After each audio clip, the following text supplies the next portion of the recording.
Lalagyan ko sana ito ng patatas. Masarap din itong lagyan ng patatas. Kaso, medyo mahal ang patatas ngayon.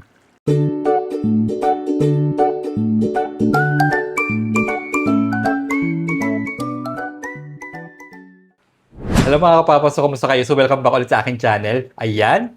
So ngayon ay magluluto tayo ng adobo sa gata na paa ng manok. Bumili ako kanina ng 1 kilong paa ng manok. Ayan. Napakuluan ko na to ng mahigit 1 oras. Tapos nalinis ko na rin. Hindi ko na pinakita sa inyo kung paano maglinis. Kasi alam niyo naman, di ba? Kung paano maglinis ng paa ng manok. Tatanggalan ng balat. Tapos ng kuko. Ayan.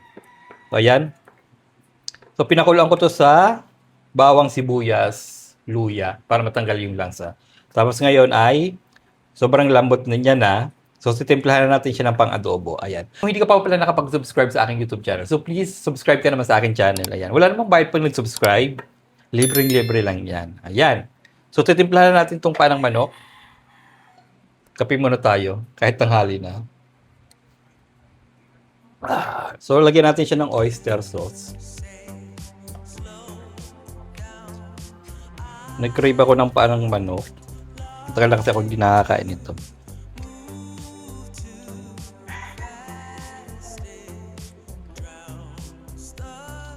Ayan. May isa pa akong alam ditong luto bukod sa adobo. So, i-share ko sa inyo minsan. Ang sarap nun.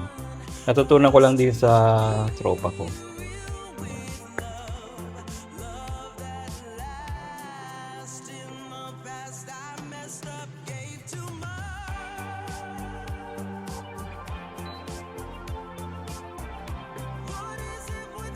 Ang ulam nyo ngayon.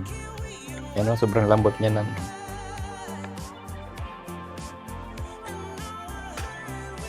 Add tayo ng suka at toyo.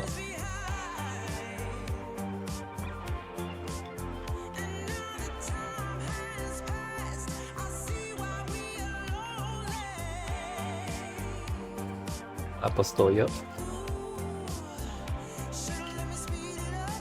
Tali natin para alam natin kung gaano kadami.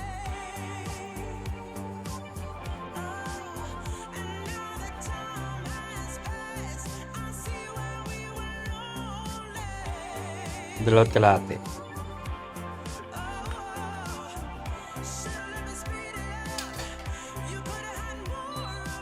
Haluin natin. So yung iba nagluluto, pag nilalagyan ng suka, hindi agad nila hinahalo. So, dun sa napanood ko, sabi niya, ngayon kasi iba na yung suka is luto na. Kaya kahit ilagay mo yung suka, pwede mo siyang haluin. Kumpara dati noon na hindi naluluto yung suka, hindi pa niluluto. So, bawal talagang haluin pa naglagay ng suka sa pagkain, sa ulam. Yan. Takpan muna natin siya para manuot yung lasa ng adobo sa panang manok kasi pinakuluan natin siya.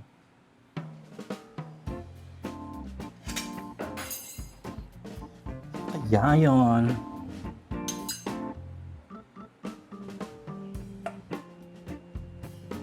Yan, tinakpan muna natin siya para manuot yung lasa ng ng adobo flavor sa ating panang manok. Ayan. Hintayin natin kumulo ng kumulo hanggang sa mangitimi yung mga paa. Saka natin titikman.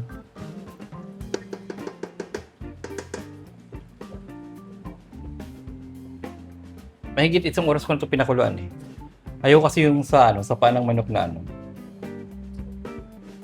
pag kinagat mo yung maririnig nyo mo yung ganit ng payong yung parang nag-uutos-utos. Ayaw ko ng ganun. Gusto ko yung naagnas.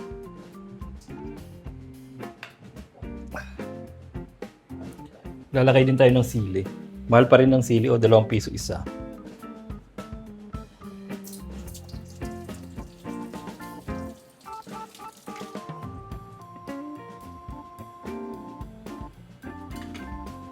May natin i-chop. Tapos ito yung gata natin.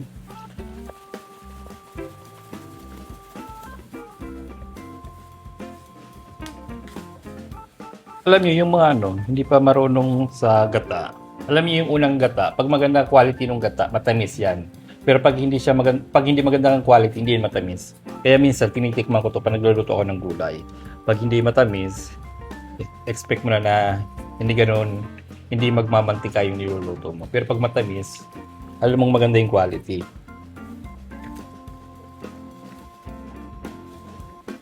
Parang ang labnaw nga nito eh. Parang naparami yung tubig doon sa naggagata. Kasi yung dating binibilhan ko nito, kakaunti lang yan. Isang tabo lang. Isang baso lang yung maliit. Pero ito ang dami. Kaya parang malabnaw. Hindi maganda yung quality ng nyug.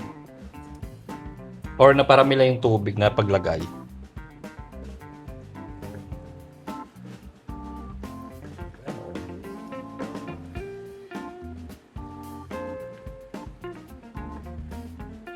Yung mga ano. So alam niyo ba yung ano, yung paa ng manok is mayaman to sa collagen. Kaya kung gusto niyo maganda, kaya kung gusto niyo gumanda yung balat niyo or maiwasan yung pagkulubot, kumain kayo ng paa ng manok. Yan na.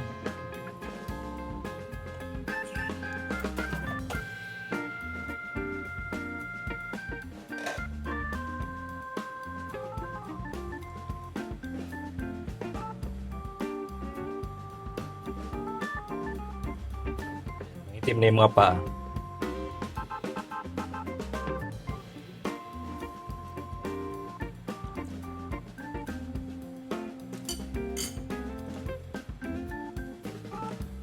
Lasa na siyang ano. Lapit na siya sa lasa ng adobo. So titimpla natin siya ng paminta. Timpla natin siya ng paminta.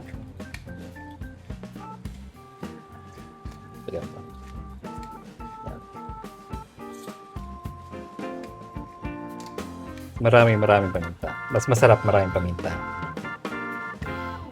Ayan.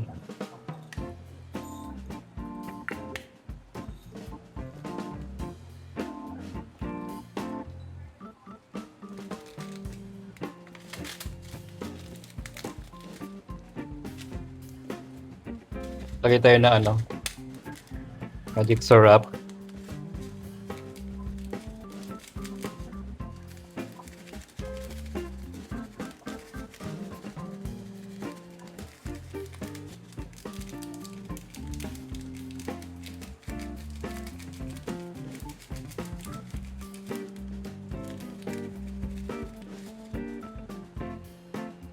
Tapos lagyan natin ng asukal.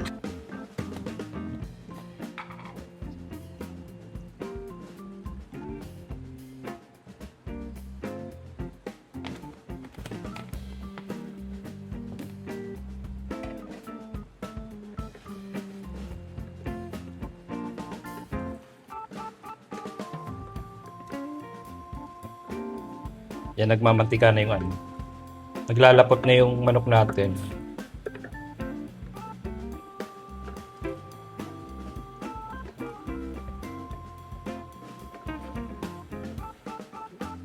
Lagyan natin yung gata.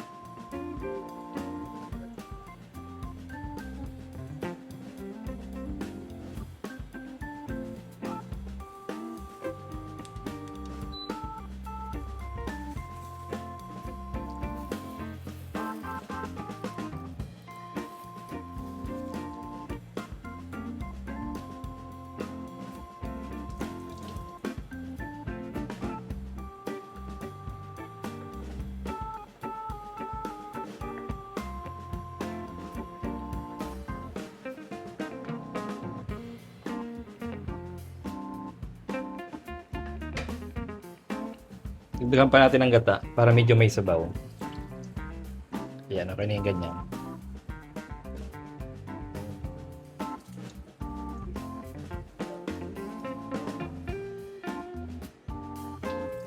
Cover muna natin para kumulo ng husto. Ayan, kulong-kulo na siya.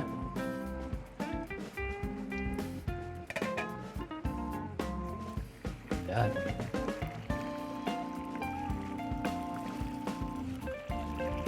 Yan, oh, di Ba? Sarap nito.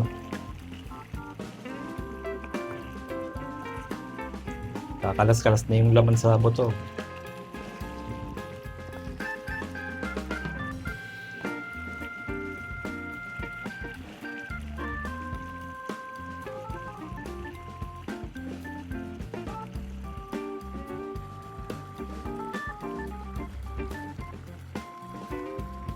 So, lagyan na natin siya ng sili. Gupit-gupitin na natin.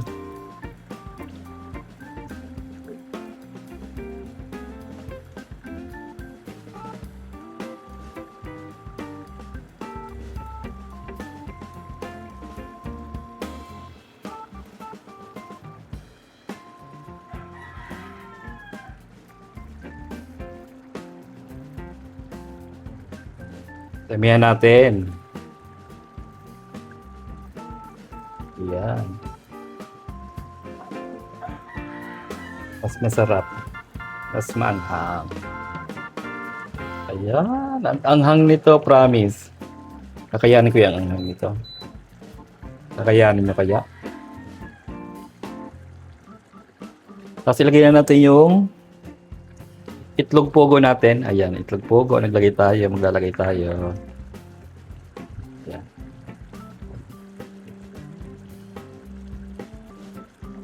Lalagyan ko sana ito ng patatas. Masarap din itong lagyan ng patatas. Kaso, medyo mahal ang patatas ngayon.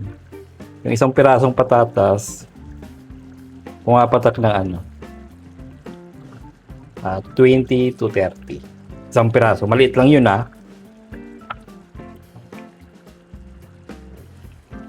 Yan.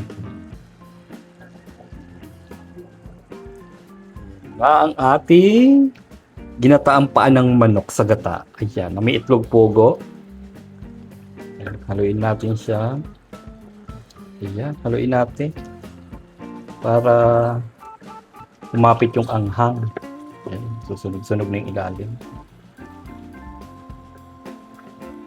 Ayan, paniguradong sarap ng kain natin ito.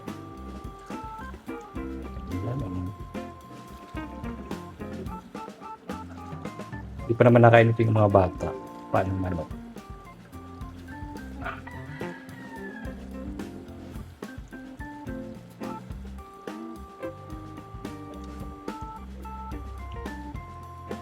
So, titikman natin siya ng final taste. Ayan. Final taste natin.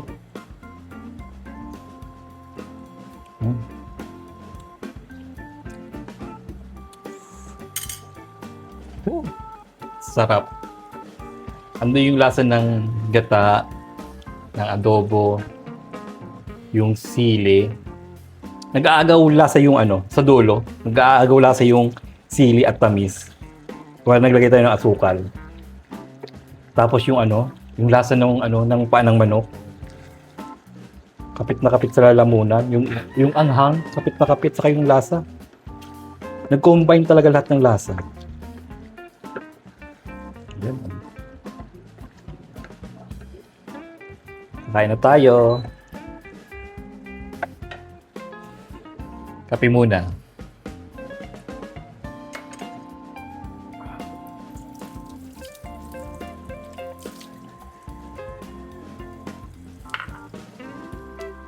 Linis-linis muna bago tayo kumain.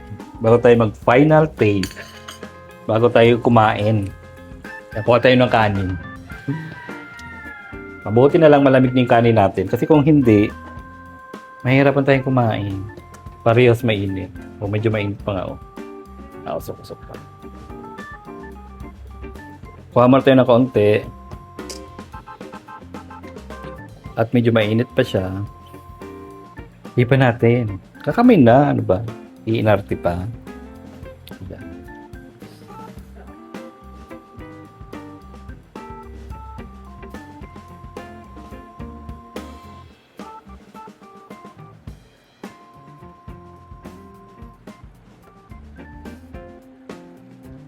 Anong oras na ba? Hindi ko napansin yung oras. Siguro mag-12. Siguro 12 na. Mabuti nagising ako kaninang umaga. Maaga akong nagising. Kasi kagabi ko pa ito iniisip na gusto kong panang manok, ginatan, adobo sa gata. So ngayon, titikman na natin siya. Oh, mainit. Mahirapan tayong tumikim nito at mainit yung panang manok.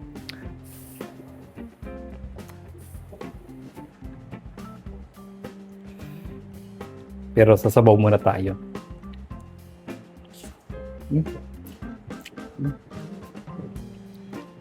Sabaw pa lang ulam na.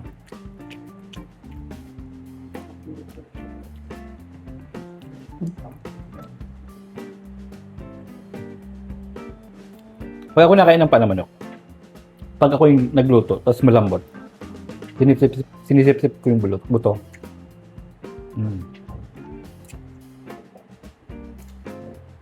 Kasi kapit na kapit yung lasa ng manok. Yung templado mo. Ayun, oh.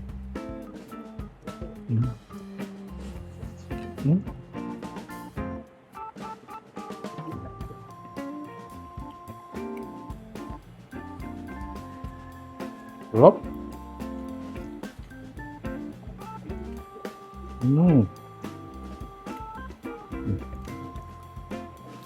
Init ng itlog.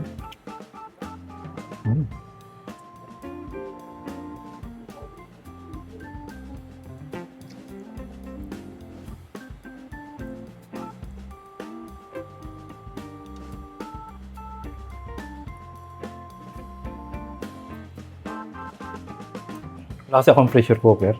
Sana pati buto kain mo. Sarap. Tayo na ito kung hindi nyo pa nakakastay.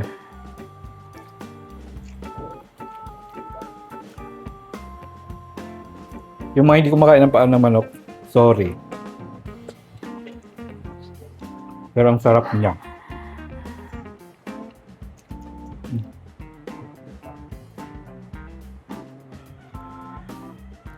Lambot.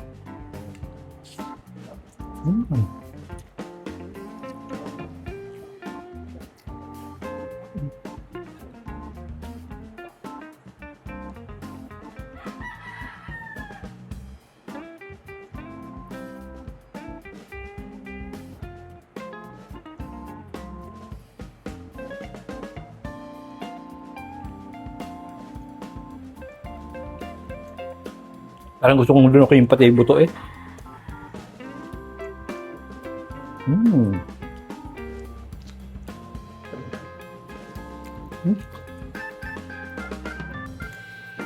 Hanggang dito na lang. Kung gusto nyo itong vlog natin ngayon, so huwag nyo kalimutan i-like at mag-subscribe sa aking YouTube channel. Bye-bye!